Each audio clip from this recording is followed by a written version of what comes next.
તો કેમ છો મારા ધોરણ 8ના વિદ્યાર્થીઓ? બધા મજામાં? વિદ્યાર્થી મિત્રો, આ વિડીયો છે પાર્ટ 2. આપણું ચેપ્ટર ચાલે છે સામાજિક વિજ્ઞાનની અંદર ચેપ્ટર 9 અને આપણા સેમેસ્ટરનું છેલ્લું ચેપ્ટર. એમાં પાર્ટ 1 તમને મોકલી આપવામાં આવ્યું છે. આ છે પાર્ટ 2. પણ પાર્ટ 2 જોવા પહેલાં આપણે પાર્ટ 1ની એકવાર રિવિઝન કરી લઈએ. તો પાર્ટ 1ની અંદર આપણે ઈસવીસન 1857નો સંગ્રામ એના વિશે થોડી માહિતી મેળવી હતી અને એ કઈ રીતે ઉદ્ભવ્યો ભારતના અલગ અલગ રાજ્યોની અંદર એના કારણો જોયા હતા. કારણો તમને 5 કારણો લખાવ્યા છે. એક, સામાજિક અને ધાર્મિક કારણ.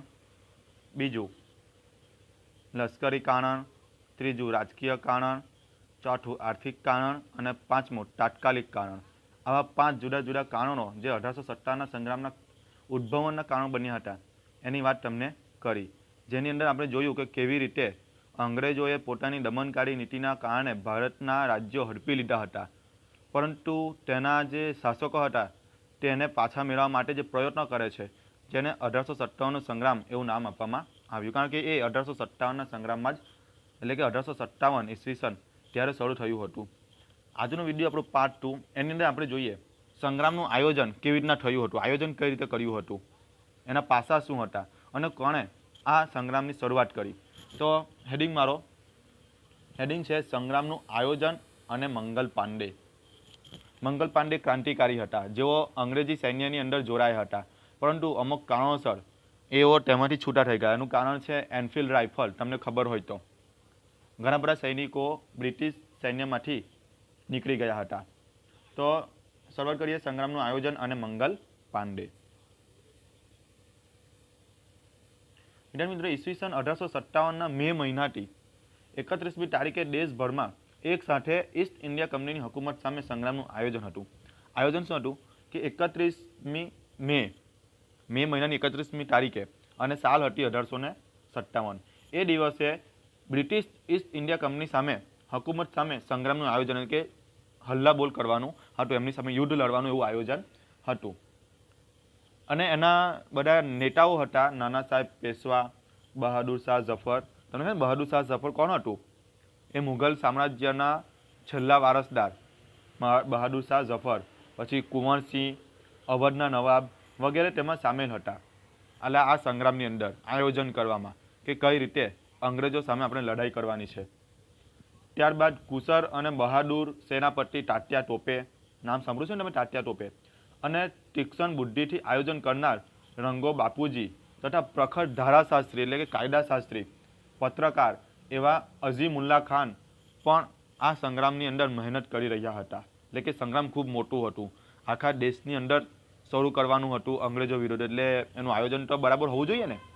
વિદ્યાર્થી મિત્રો, આ 1857નો સંગ્રામ શરૂ થયો ત્યારે ગાંધીજીનો જન્મ થયો ન હતો. ગાંધીજી જન્મ 1869માં થયો હતો. એટલે કે ગાંધીજીનો જન્મ પહેલાની આ વાત છે. આઝાદી મળ્યા 100 વર્ષ પહેલાની વાત છે. તમે વિચાર તો કરો, 1857.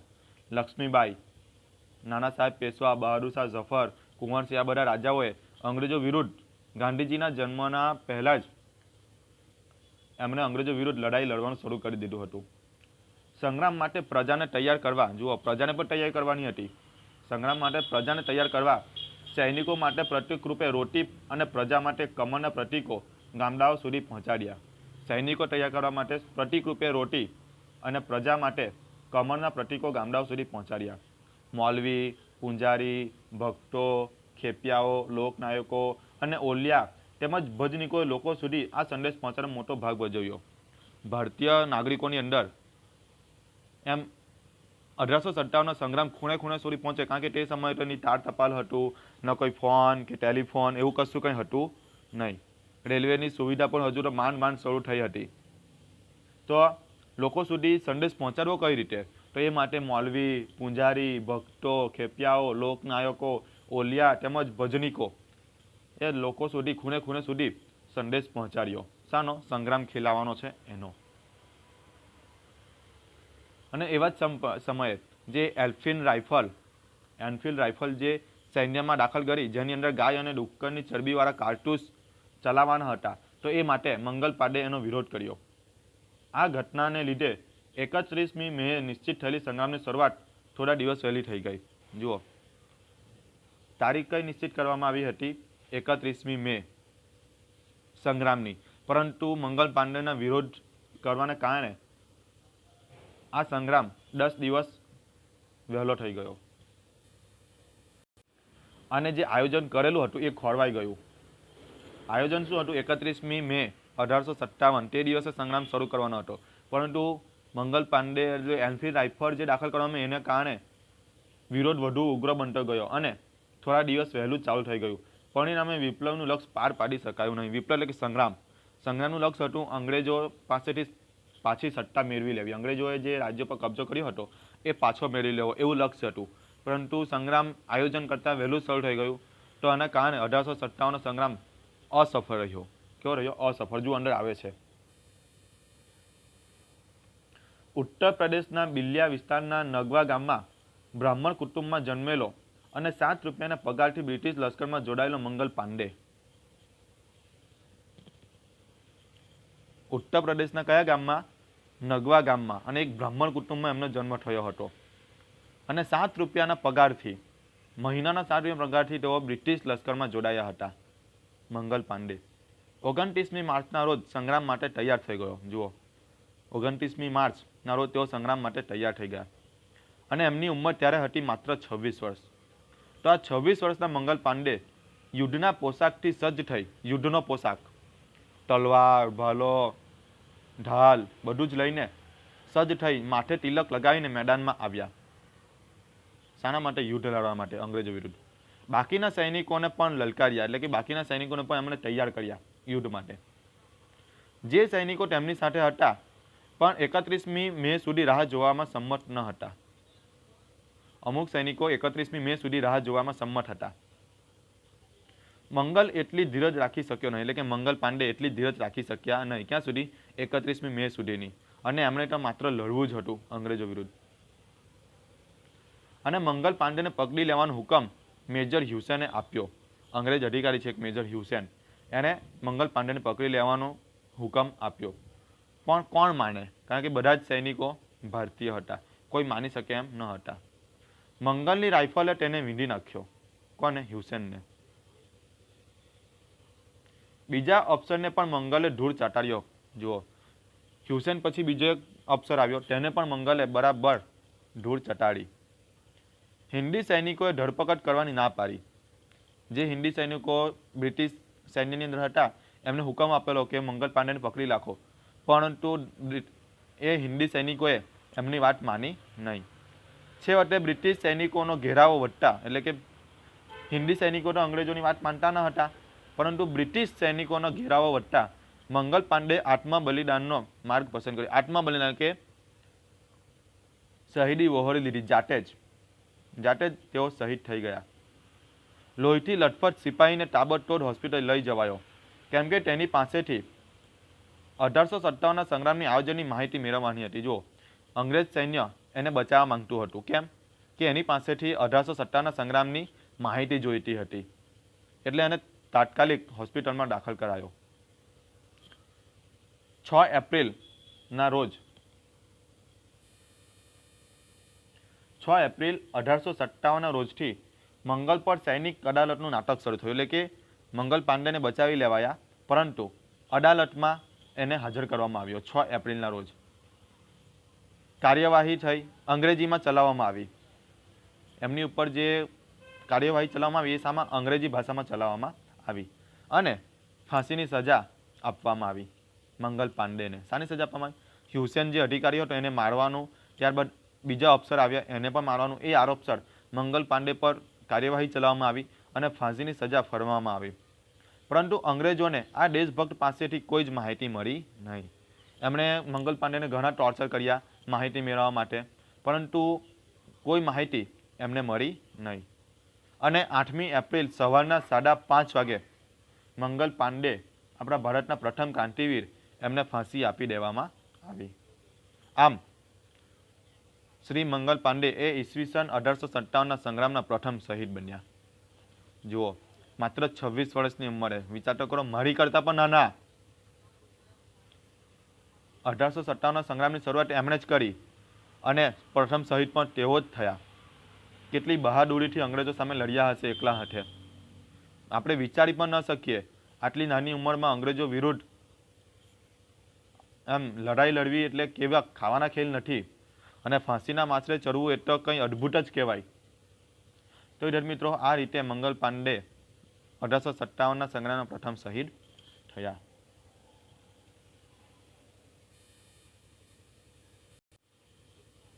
વિદ્યાર્થી મિત્રો, હવે આગળ આપણે આ નકશામાં જોવાનું છે જે 1857ના સંગ્રામના જે કેન્દ્રો હતા. કેન્દ્રો કે કઈ કઈ જગ્યાએથી અંગ્રેજો વિરુદ્ધ આ સંગ્રામ ખેલવાનો હતો, કઈ જગ્યાએથી અંગ્રેજોનો વિરોધ કરવાનો હતો. જો નકશામાં લાલ ટપકા બતાવેલા છે એ બધા જ કેન્દ્રો છે કયા 1857ના સંગ્રામના. એ બધી જ જગ્યાએ અંગ્રેજો વિરુદ્ધ લડાઈ લડવાની હતી. મેરઠ, દિલ્હી, બરાકપુર, આગ્રા, અયોધ્યા, અલ્હાબાદ, બનારસ, જગદીશપુર, આબુ, ઇન્દોર, ઓખા, સટારા, કોલ્હાપુર, બેલગાંવ, સાવંતવાડી એવા કેટલાય કેન્દ્રો આખા ભારતની અંદર હતા કે જે જગ્યાએથી અંગ્રેજો વિરુદ્ધ સંગ્રામ ખેલવાનો હતો, અંગ્રેજોનો વિરોધ કરવાનો હતો. આખા ભારત દેશમાં લોકો જોડાઈ ગયા હતા આ સંગ્રામ માટે. અને આ દરેક કેન્દ્રના અલગ અલગ સેનાપતિ, અલગ અલગ નેતાઓએ પોતાનું સુકાન સંભાળ્યું હતું. વિદ્યાર્થી મિત્રો, હવે આગળ આપણે એ જોવાનું છે કે 1857ના સંગ્રામના નેતા કોણ હતા, આગેવાનો કોણ હતા. એક પછી એક આપણે જોતા જઈએ. ચાલો વધીએ આગળ. તો વિદ્યાર્થી મિત્રો, હેડિંગ મારો સંગ્રામના આગેવાનો. હેડિંગ શું મારશો? સંગ્રામના આગેવાનો. જુઓ, પહેલું નંબર 1 દિલ્હી અને બહાદુર શાહ ઝફર. આપણને ખબર છે કે અંગ્રેજો આવ્યા ત્યારે ભારતની અંદર મુગલ શાસન ચાલતું હતું દિલ્હીથી. પહેલા બાબર પછી હુમાયુ, હુમાયુ પછી અકબર, અકબર પછી એનો પુત્ર જહાંગીર, જહાંગીર પછી શાહજહાં, શાહજહાં પછી ઔરંગઝેબ અને ઔરંગઝેબ પછી બહાદુર શાહ ઝફર. તો દિલ્હીની ગાડી પર તે સમયે બહાદુર શાહ ઝફર હતો.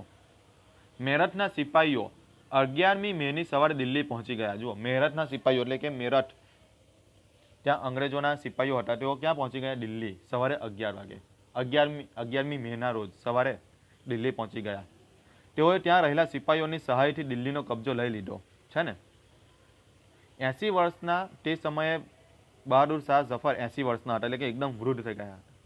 80 વર્ષના વૃદ્ધ બહાદુર શાહ ઝફરને સમજાવટને અંતે હિંદના સમ્રાટ તરીકે જાહેર કર્યો. બહાદુર શાહે સંગ્રામનું નેતૃત્વ સ્વીકારતા સંગ્રામને પ્રોત્સાહન મળ્યું અને સંગ્રામ દેશના ઘણા ભાગોમાં ફેલાઈ ગયો. જુઓ, આ સંગ્રામના સમ્રાટ તરીકે કોને જાહેર કર્યા? બહાદુર શાહ ઝફરને. અને તેઓ સંગ્રામનું નેતૃત્વ સંભાળ્યું અને સંભાળતા જ આખા દેશમાં આ સંગ્રામને પ્રોત્સાહન મળ્યું અને સંગ્રામ આખા દેશમાં ફેલાયો. જુઓ, દિલ્હીનું તમારે એટલું રાખવાનું છે, દિલ્હીનું સુકાન કોણે સંભાળ્યું? તો બહાદુર શાહ ઝફરે. 80 વર્ષના હતા તે સમયે. જુઓ, આ રહ્યું એમનું ચિત્ર, બહાદુર શાહ ઝફર છે ને. આગળ જોઈએ નંબર 2 કાનપુરનું સંગ્રામ, એટલે કે કાનપુરના આગેવાન હતા નાના સાહેબ પેશવા. આ રહ્યું એમનું ચિત્ર છે, નાના સાહેબ પેશવા. તો કાનપુરમાં 4 જૂન 1857થી સંગ્રામની શરૂઆત થઈ. કઈ જૂનથી? 4 જૂનથી. સંગ્રામકારીઓએ શહેરનો કબજો સંભાળી લઈ પેશવા નાના સાહેબને આગેવાની લેવાની ફરજ પાડી. એટલે કે જે સૈનિકો હતા એમણે કાનપુર પર કબજો મેળવી લીધો, એટલે કે કાનપુર જીતી લીધું સંગ્રામમાં. અને આગેવાની કોને સોંપી? નાના સાહેબને. 22 દિવસના ઘેરા બાદ અનાજ પાણીનો પુરવઠો ખૂટી જતા અંગ્રેજોને શરણાગતિ સ્વીકારવાની ફરજ પડી છે ને. અંગ્રેજો એક કિલ્લાની અંદર રહીને આપણા સંગ્રામકારીઓ સાથે લડાઈ લડતા હતા, પરંતુ કેટલોક સમય લડાઈ લડે એ અંગ્રેજો પણ, એમની પાસે બી દાણા પાણી હોવું જોઈએ ને ખાવા માટે. તો અનાજ પાણીનો પુરવઠો ઘટી ગયો અને એમણે આપણા સંગ્રામકારીઓ સામે ઝુકાવી લીધું, એટલે કે શરણાગતિ સ્વીકારવી પડી. એટલે કે આ રીતે કાનપુર પણ જીતી લેવામાં આવ્યું નાના સાહેબ ફાળકેના આગેવાની હેઠળ. હવે આપણે બીજું જોઈએ, બિહાર. બિહારના રાજા હતા કુંવરસિંહ. આ બધું લખતા રહેજો ને કે વિદ્યાર્થી મિત્રો, આ બધું તમારે લખવાનું છે. તો બિહારના રાજા હતા કુંવરસિંહ. તો બિહારમાં પતરા, જગદીશપુર, એવા મુખ્ય આ સંગ્રામના કેન્દ્રો હતા. જગદીશપુરના 70 વર્ષના જાગીરદાર એટલે કે ત્યાંના રાજા કુંવરસિંહે સંગ્રામની આગેવાની લીધી. એટલે કે આગેવાની કોણ લીધી? જાગીરદાર કુંવરસિંહે. ક્યાંની? બિહારની પતરા જગદીશપુર. તેમણે એક નવ યુવાનની જેમ અંગ્રેજો સામે લડી તેમનો વીરતાપૂર્વક સામનો કર્યો. એક નવ યુવાનની જેમ લડ્યા અને અંગ્રેજોનો સામનો કર્યો. એકવાર તેમના હાથના કાંડામાં ગોળી વાગી. જુઓ, રાજા કુંવરસિંહના હાથના કાંડામાં શું વાગી? ગોળી વાગી. ઘાનું ઝેર શરીરમાં વ્યાપી ન જાય એ માટે એમણે પોતાનો જ હાથ એક તલવારથી કાપી નાખ્યો. કોની પાસેથી કાપી નાખ્યો? તમે વિચાર તો કરો. અને ગંગા નદીમાં પધરાવી દીધો. કેટલા શક્તિશાળી બહાદુર રાજા કહેવાય કુંવરસિંહ, કે ગોળીનું ઝેર શરીરમાં ન પહોંચે એટલા માટે એમણે પોતાનો હાથ પોતે જ કાપી નાખ્યો અને ગંગા નદીમાં પધરાવી દીધો. પરંતુ તે મૃત્યુ પામે તે પહેલા તેમણે પોતાનું જગદીશપુર રાજ્ય અંગ્રેજોના કબજામાંથી છોડાવી લીધું. વિચાર કરો કેટલા બહાદુર આ રાજાઓ હશે કે મૃત્યુ પામે તે પહેલા પોતાનું રાજ્ય એમણે અંગ્રેજો પાસેથી પરાવી લીધું, જીતી લીધું. અંગ્રેજોએ જે કબજો મેળવ્યો હતો બધા રાજાઓ, બધા રાજ્યો પાસેથી, તે બધું એમણે ફરી પાછું છોડાવી લીધું. જુઓ, દિલ્હી બહાદુર શાહ ઝફરે જીતી લીધું, કાનપુર નાના સાહેબે જીતી લીધું અને બિહાર પતરા જગદીશપુર એ કુંવરસિંહે અંગ્રેજો પાસેથી જીતી લીધું. તો વિદ્યાર્થી મિત્રો, આ રીતે એમણે બધા પ્રદેશો જીત્યા. આગળ જોઈએ આપણે ભારતનું બીજું એક રાજ્ય ઝાંસી. ત્યાંના રાજા મૃત્યુ પામ્યા હતા, પરંતુ ત્યાંની સુકાની સંભાળ્યું ત્યાંની રાણી લક્ષ્મીબાઈ. મિત્રો, ઝાંસીની રાણી મહારાણી લક્ષ્મીબાઈ એક વીરાંગના હતા. વીરાંગના એટલે કે એક રાજાની પત્ની, એવી વીર. કારણ કે રાજા મૃત્યુ પામ્યા હતા, જેના કારણે તેમણે ત્યાંનું પદ સંભાળવું પડ્યું. તેમને પુત્ર ન હતા, પરંતુ એક પુત્ર દત્તક લીધો હતો. પરંતુ અંગ્રેજો એવું કીધું હતું કે દત્તક પુત્રને રાજા બનાવી શકાય નહીં, એટલે કે અંગ્રેજોએ સ્વીકાર ન હતો. આથી લક્ષ્મીબાઈ પણ સંગ્રામમાં જોડાયા પોતાનું રાજ્ય પાછું મેળવવા માટે. તેઓ સંગ્રામમાં બાહોશ નેતાઓમાંના એક હતા. તેમણે અંગ્રેજો સામે લડવા સ્ત્રીઓની એક સેના તૈયાર કરી. જુઓ વિદ્યાર્થી મિત્રો, રાણી લક્ષ્મીબાઈએ અંગ્રેજો સામે લડવા માટે એક સ્ત્રીઓની સેના તૈયાર કરી. મિત્રો, એમની વીરતા જોવી હોય ને તો એક મૂવી છે મણિકર્ણિકા, કંગના રાણાવતનું. એ મૂવી જોજો, તમને ખબર પડશે કે કેવી રીતે રાણી લક્ષ્મીબાઈ અંગ્રેજો સામે લડ્યા હતા અને એમની સ્ત્રી સેના પણ લડી હતી. એકવાર એ મૂવી જોજો તો તમને ખ્યાલ આવશે. અને એ સેના અંગ્રેજો સામે વીરતાપૂર્વક લડી. અંગ્રેજ અધિકારીઓ જાતે સ્વીકારે છે કે રાણી લક્ષ્મીબાઈ 1857ના સંગ્રામના આગેવાનોમાં શ્રેષ્ઠ સ્ત્રી નેતા હતા. એટલે કે સૌથી શ્રેષ્ઠ સ્ત્રી નેતા રાણી લક્ષ્મીબાઈ જાતે અંગ્રેજો સ્વીકારે છે. તો વિચાર કરો, અંગ્રેજોએ પણ રાણી લક્ષ્મીબાઈના વખાણ કર્યા છે. કેવા બહાદુર હશે આ રાણી લક્ષ્મીબાઈ. અને એમણે પણ પોતાનું ઝાંસી અંગ્રેજો પાસેથી મેળવી લીધું. હવે છેલ્લી વાત કરીએ સેનાપતિ તાત્યા ટોપે. તાત્યા ટોપે ખૂબ જ બહાદુર સેનાપતિ હતા, ખૂબ જ આયોજનકારી. કાનપુરના આગેવાન નાના સાહેબ પેશવાએ સૈન્યની આગેવાની બહાદુર અને શક્તિશાળી એવા તાત્યા ટોપેને સોંપી. જુઓ, કાનપુરની આગેવાની કોને સોંપી? એવા બહાદુર અને શક્તિશાળી સેનાપતિ તાત્યા ટોપેને સોંપી. તાત્યા ટોપે નાના સાહેબને ખૂબ જ વિશ્વાસુ વ્યક્તિ બન્યા. કાનપુર મુક્તિ માટેની સેનાનું સેનાપતિ પદ તાત્યા ટોપે કુનેહપૂર્વક સંભાળ્યું. એટલે કે ખૂબ જ કાળજીપૂર્વક એમણે સૈન્યને સંભાળ્યું. એ તેમની જિંદગીનું પહેલું સેનાધિનાયક પદ હતું. એટલે કે કાનપુરમાં જે એમને સેનાપતિ બનાવ્યું એ એમની જિંદગીનું પહેલું પદ હતું. પણ પછી તો 2 વર્ષ સુધી તાત્યા ટોપે સમગ્ર દેશની સશસ્ત્ર ક્રાંતિ પર છવાઈ ગયા. 2 વર્ષમાં તો તેઓ આખા દેશમાં છવાઈ ગયા એક ખૂબ જ બહાદુર શક્તિશાળી નેતા તરીકે. તેમણે કાલ્પીને મુક્ત કર્યું. તાત્યા ટોપે જેટલા યુદ્ધો કોઈ જ સેનાપતિએ લડ્યા ન હતા. જુઓ, તાત્યા ટોપે જેટલા યુદ્ધ લડ્યા એટલા તો કોઈએ લડ્યા ન હતા. કેવું કહેવાય, આ પણ એક બહાદુર વ્યક્તિ છે તાત્યા ટોપે. અને અંગ્રેજોને તો એમ નાકમાં તંગ કરી મૂકેલા અંગ્રેજોને તો એમની એમ આંખોમાં તો તંગ થઈ ગયેલા. કોણ? અંગ્રેજો તાત્યા ટોપેથી. એવા બહાદુર હતા તાત્યા ટોપે. આ જુઓ, અહીંયા ઉપર ચિત્ર આપેલું છે ઝાંસીની રાણી લક્ષ્મીબાઈ વીરાંગના છે ને. અને નીચે બીજું ચિત્ર આપેલું છે સેનાપતિ તાત્યા ટોપેનું. કેટલા બહાદુર યોદ્ધાઓ હશે આ બધા કે જેમણે અંગ્રેજો સામે ઝુકાવ્યું નહીં. વિદ્યાર્થી મિત્રો, આ હતા આપણા મુખ્ય આગેવાનો. ઝાંસીની રાણી, તાત્યા ટોપે, નાના સાહેબ, એમણે એ મુખ્ય આગેવાનો છે જેમણે આખા દેશની અંદર આ સંગ્રામની ખૂબ જ વિસ્તાર્યો. પરંતુ તે સિવાય ઉત્તર ભારતમાં બરેલી, બનારસ, અલ્હાબાદ, આગ્રા, આઝમગઢ તથા ગોરખપુરમાં પણ હિન્દી સૈનિકો સંગ્રામમાં જોડાયા. ભારતીય સૈનિકો જે અંગ્રેજો સૈન્યમાં જોડાયા હતા તેઓ પણ અંગ્રેજો સૈન્ય છોડીને આ સંગ્રામની અંદર સાથ આપ્યો. ત્યારબાદ આપણા ભારતના અન્ય રાજપૂત રાજાઓ, તે રાજપૂતાનામાં પણ અજમેર, નસીરાબાદ, આબુ વગેરે પણ મધ્ય ભારતમાં ગ્વાલિયર, મંડોસર, ઇન્દોર અને ધારમાં પણ આ સંગ્રામ ખૂબ જ પૂરજોશમાં ખેલાયો. દક્ષિણ ભારતમાં સટારા, કોલ્હાપુર, સાવંતવાડી, નારગુડ અને ધારવાડમાં પણ આ 1857નો સંગ્રામ વિસ્તાર પામ્યો અને બધા જ ક્રાંતિકારીઓ વીરતાપૂર્વક અંગ્રેજો વિરુદ્ધ લડ્યા. તો મિત્રો, આ હતા આપણા ભારતનો સ્વાતંત્ર્ય સંગ્રામના સેનાનીઓ અને સ્વાતંત્ર્ય સંગ્રામ. વિદ્યાર્થી મિત્રો, હવે પછી આવે છે 1857ના સંગ્રામની અંદર ગુજરાતનું સ્થાન શું હતું, પરંતુ એને આપણે બીજા વિડીયોમાં જોઈશું. આ હતું પાર્ટ 2. હવે આવશે પાર્ટ 3. એની અંદર આપણે ગુજરાતના સંગ્રામ વિશે જોઈશું. અહીંયા આપણે આ વિડીયો પૂરું કરીએ. ચલો, આવજો.